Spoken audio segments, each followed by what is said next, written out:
People love going out to shows. This past weekend, Taylor Swift was in Chicago and people turned out.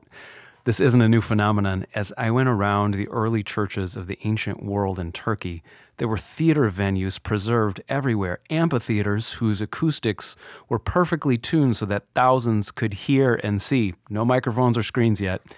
Here's a picture of the mountainside amphitheater of ancient Pergamum, where there was a church. Here's one from the city of Hierapolis, mentioned in the book of Colossians chapter 4. Such a beautiful sight. Even the stage and backstage there are intact.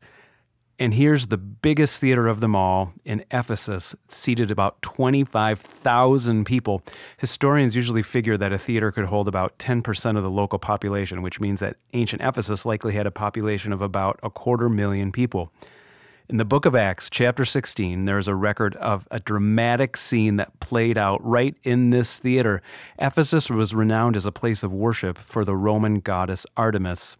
Here's a 2,000-year-old statue of Artemis that's been recently unearthed. She's quite a fertile lady. As the Apostle Paul preached in Ephesus and as the church grew rapidly, defenders of the goddess Artemis grew a little defensive.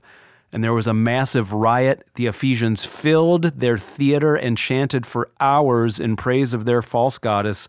Great is Artemis of the Ephesians. Great is Artemis of the Ephesians. Amazing to think about how the gospel caused an uprising, a riot in this place 2,000 years ago, and how, Lord willing, through our gatherings nearly 2,000 years later, the same gospel is challenging our culture, calling us to be a cross-cultural witness all these years later.